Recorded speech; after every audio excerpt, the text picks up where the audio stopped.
감사합니다.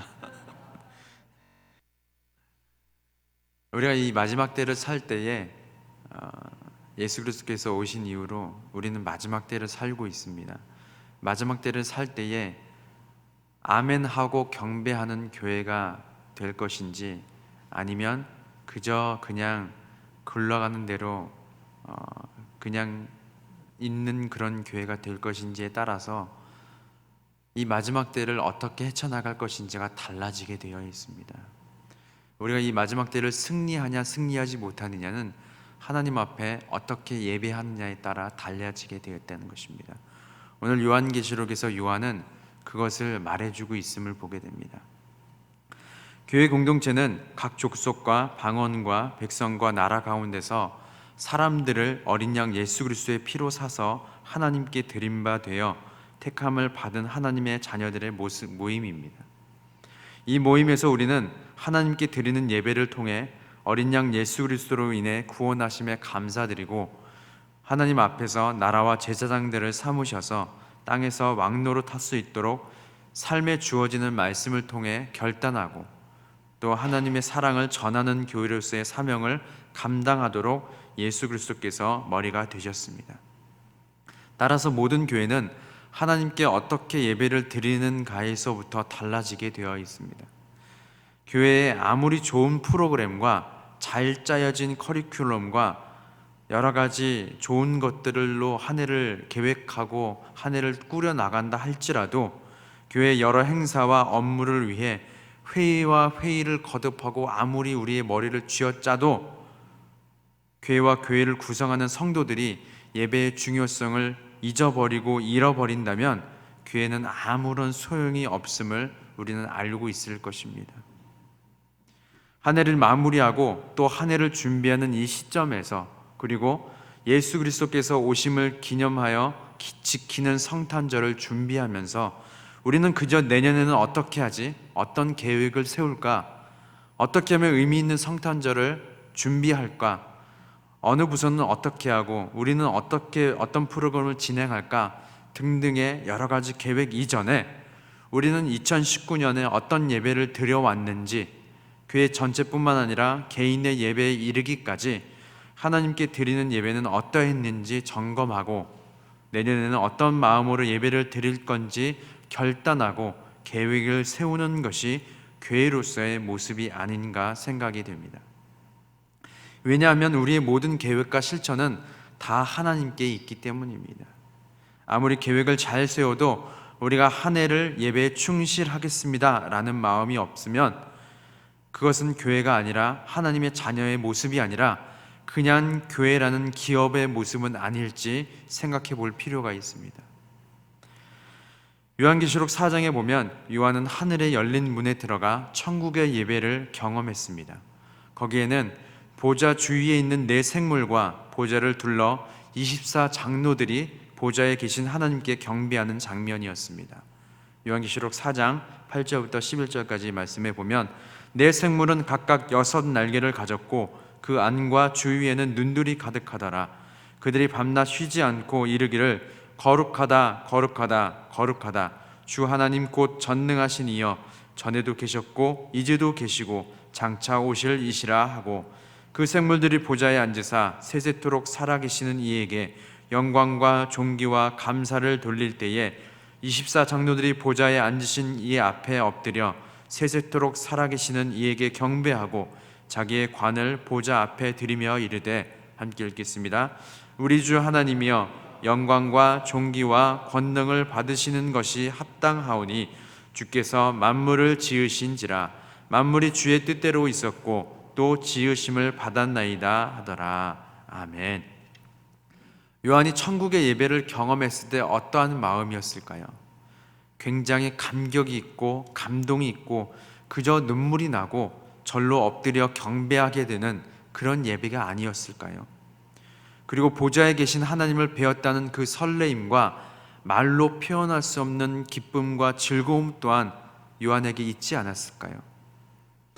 이사야서에 보면 이사야 6장에 이사야는 요한이 보았던 이 장면을 통해 결국 하나님의 말씀을 전하는 자로 서기로 결단하기까지 이르게 됩니다. 이것이 참된 예배의 모습인 것입니다. 예배를 통해 사역이 일어나고 전도가 일어나고 선교가 일어나고 성도의 교제와 교회의 모든 행사와 업무가 다 예배로부터 시작이 되는 것이죠. 그 예배 안에는 앞서도 말씀드렸다시피 어린 양 예수 그리스도를 통한 하나님 아버지의 사랑에 감사하는 것에서부터 시작하기 때문에 그 사랑을 깊이 알고 있는 성도라면 그 사랑을 실천하게 되어 있고 전하게 되어 있기 때문입니다. 이사야는 그저 죄를 사해 주시는 하나님을 만났을 뿐입니다. 본인은 죄인이라고 생각하여 죽게 되었다고 말하였지만 하나님은 그렇지 않게 해주셨습니다. 이사야는 하나님의 은혜를 그 예배를 통하여서 맛보게 된 것이죠. 그리고 그 은혜에 감격하여서 하나님께서 누가 우리를 위하여 갈꼬? 라고 물으실 때에 이사야는 제가 가겠습니다 라고 대답을 하였던 것입니다. 이사야 6장 1절부터 8절까지의 말씀에 보면 우시야 왕이 죽던 해에 내가 본즉 주께서 높이 들린 보좌에 앉으셨는데 그의 옷자락은 성전에 가득하였고 스랍들이 모시고 섰는데 각기 6날개가 있어 그 둘로는 자기 얼굴을 가리었고 그 둘로는 자기의 발을 가리었고 그 둘로는 날며 서로 불러 이르되 거룩하다 거룩하다 거룩하다 만군의 여호와여 그의 영광이 온 땅에 충만하도다 하더라.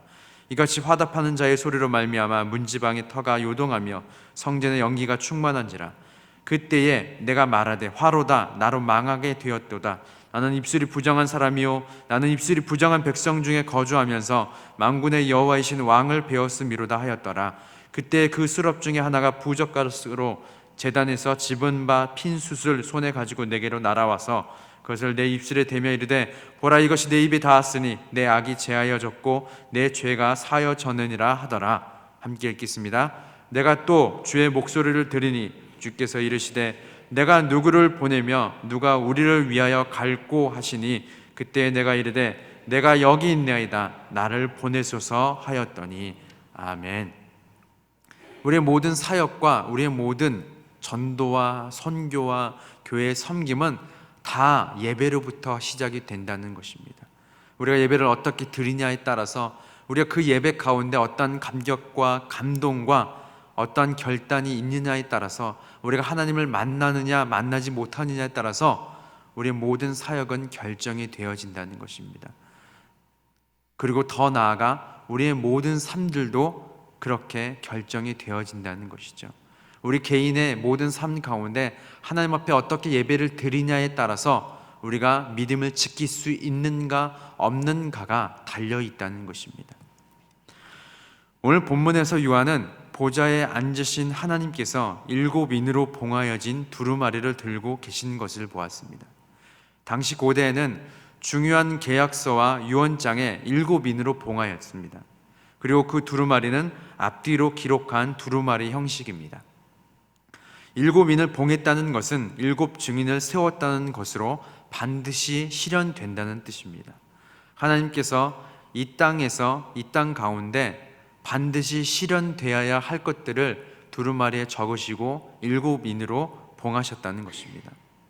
그리고 천사가 그 인을 떼기에 합당한 자가 있느냐라고 물어볼 때에 요한은 그런 자가 없는 것 같아서 크게 울었다고 오늘 본문에 기록하였습니다. 하지만 죽임 당하신 어린 양 예수 그리스도께서 그 인을 떼기에 합당한 분이라고 24장로 중 한 사람이 요한에게 말해 주었죠.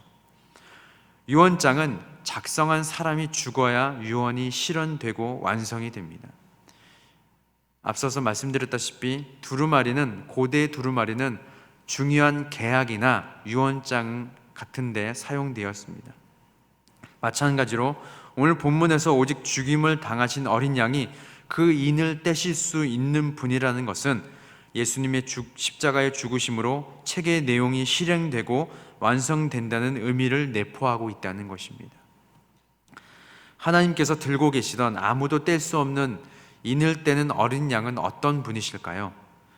죽임을 당하신 어린 양은 유다 지파의 사자, 동물 사자예요. 사자이시고 다윗의 뿌리라고 기록되어 있습니다. 이사야서 11장 1절에서 5절에 보면 이새의 줄기에서 한 싹이 나며 그 뿌리에서 한 가지가 나서 결실할 것이요 그의 위에 여호와의 영 곧 지혜와 총명의 영이요 모략과 재능의 영이요 지식과 여호와를 경외하는 영이 강림하시리니 그가 여호와를 경외함으로 즐거움을 삼을 것이며 그의 눈에 보이는 대로 심판하지 아니하며 그의 귀에 들리는 대로 판단하지 아니하며 공의로 가난한 자를 심판하며 정직으로 세상의 겸손한 자를 판단할 것이며 그의 입에 막대기로 세상을 치며 그의 입술의 기운으로 악인을 죽일 것이며 공의로 그의 허리띠를 삼으며 성실로 그의 몸에 띠를 삼으리라. 이렇게 기록되어 있습니다. 그리고 하나님은 어린 양이신 예수 그리스도께 마지막 날 심판의 권한도 주셨습니다. 요한복음 5장 26절 27절 함께 읽도록 하겠습니다. 아버지께서 자기 속에 생명이 있음같이 아들에게도 생명을 주어 그 속에 있게 하셨고 또 인자됨으로 말미암아 심판하는 권한을 주셨느니라. 다윗의 집의 열쇠를 예수 그리스도께 맡기셨습니다. 이사야서 22장 22절에 보면 내가 또 다윗의 집의 열쇠를 그의 어깨에 두리니 그가 열면 닫을 자가 없겠고 닫으면 열 자가 없으리라. 요한계시록 3장 7절은 이렇게 기록합니다. 빌라델비아 교회의 사자에게 편지하라. 거룩하고 진실하사 다윗의 열쇠를 가지신 이 곧 열면 닫을 사람이 없고 닫으면 열 사람이 없는 그가 이르시되 아멘. 하나님께서는 예수 그리스도께 다윗의 열쇠, 천국 열쇠를 주셨습니다. 그리고 세상을 심판할 권한도 주신 것이죠. 그런 어린 양이신 예수 그리스도를 우리는 예배하는 자입니다. 우리를 구원하신 예수 그리스도는 지극히 겸손한 모습으로 이 땅에 오셔서 죽임을 당하셨지만 진정한 왕이신 예수 그리스도는 하나님께서 택하신 백성들의 왕이 되셨고 지금도 우리를 위해 하나님 보좌 우편에 앉으사 중보하고 계시는 분이십니다. 따라서 어린 양을 찬양할 때 그 어린 양은 우리에게 그런 분이라는 것을 절로 기억하게 되고 우리의 입술은 절로 찬양의 고백이 나오게 된다는 것입니다. 이것이 예수 그리스도께서 교회를 세우신 목적입니다. 어린 양을 찬양하고 경배하는 것입니다.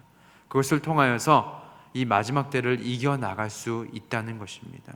그래서 요한이 천국의 예배에 대해서 기술하고 어린 양에 대해서 아멘하고 경배하는 것이 얼마나 중요한 것인지 오늘 본문을 통해서 말해주고 있다는 것입니다.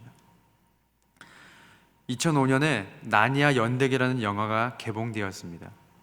이 영화는 기독교 고전 문학의 과장인 C.S. 루이스의 책을 영화로 제작한 것입니다.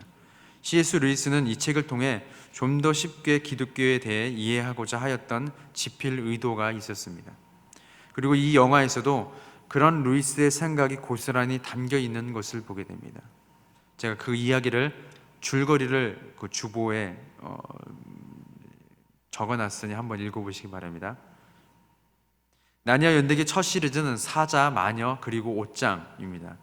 이 영화에서 사자는 예수 그리스도, 그리고 그 사자가 죽고 다시 부활했을 때 나니아라는 나라가 이전에는 어떤 적으로부터 얼어붙어 있었는데 이 사자가 부활함으로 말미암아 또 여러 군대를 이끌고 승리를 취하게 되고 옷장에서 나니아로 들어온 4명의 아이는 결국 이 나라의 4명의 왕으로 통치하게 됩니다.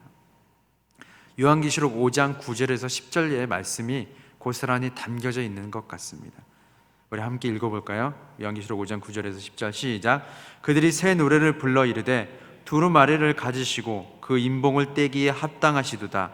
일찍이 죽임을 당하사 각 족속과 방언과 백성과 나라 가운데에서 사람들을 피로 사서 하나님께 드리시고 그들로 우리 하나님 앞에서 나라와 제사장들을 삼으셨으니 그들이 땅에서 왕노릇 하리로다 하더라. 아멘. 교회는 어린 양으로 말미암아 왕노릇하는 제사장들이 모인 곳입니다.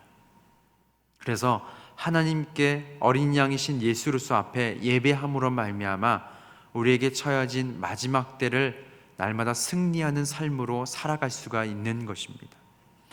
세상의 관점에서 보면 어린 양은 그저 죽임을 당한 약자일 뿐일지 모르지만 하나님의 관점에서는 어린 양은 죽임을 당함으로 구원하심을 이루셨고 하나님께서 그를 높여 모든 존귀와 영광과 찬송을 받게 하셨습니다. 그리고 그 피로 사신 주의 백성들을 통해서 하나님의 나라를 이루어가고 통치하는 왕같은 제사장으로 삼으셨습니다. 우리는 그런 자들임을 잊지 않기를 소망합니다. 그래서 베드로전서 2장 9절은 이렇게 말씀하고 있죠. 우리 함께 읽어볼까요?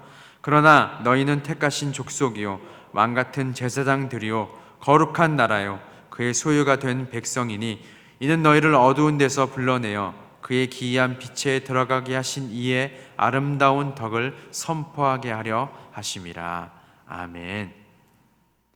때로는 세상이 어린 양에게 죽임을 당하게 했던 것처럼 마지막 때에 우리를 핍박하고 고난을 받게 할지도 모릅니다. 하지만 그 어린 양께서 결국에는 승리하셨다는 사실을 잊지 마시길 소망합니다. 마지막 때에 많은 사람들이 두려워할 것입니다. 심지어 예수를 믿는 사람들조차도 주를 떠나게 되는 일들이 일어나게 될지도 모릅니다. 하지만 하나님을 경외하는 자들이 일어나서 어린 양으로부터 시작된 복음에 끝까지 충성할 것이며 결국 어린 양이 승리하셨던 것처럼 승리할 것이며 모든 존귀와 영광과 찬송을 받으시기에 합당하신 어린 양이 이 땅에 다시 오실 때 우리는 그 앞에서 아멘하고 경배할 것입니다. 그리고 우리는 그 어린 양께 아멘하고 경배하기 위해 모인 사람들입니다. 우리 교회 예배가 회복되길 소망합니다. 우리 삶의 예배가 회복되길 소망합니다. 그 예배를 통하여서 이 마지막 때 혼란과 환란과 고난과 고통과 핍박과 어려움이 처해진 이 세상 속에 살아갈 때에 어린 양이 승리하셨던 것처럼 우리도 그 어린 양 앞에 아멘하고 경배함으로 동일하게 승리할 수 있는 왕같은 제사장으로서의 모습이 주어지게 되었습니다. 그래서 우리의 모든 예배는요, 끊이지 않아야 합니다. 우리는 마땅히 드려야 하는 예배들이 되어야 한다는 것입니다. 우리는 어린 양의 피로 사서 하나님께 드린 바 되었다면 천사들과 24 장로들처럼 우리 교회에, 우리 가정에, 우리 직장에, 우리 자녀들에게 아멘과 경배하는 것이 일어나야 합니다. 교회의 모든 사역은 그런 예배로부터 시작이 됩니다. 우리의 모든 삶은 예배로부터 시작이 됩니다.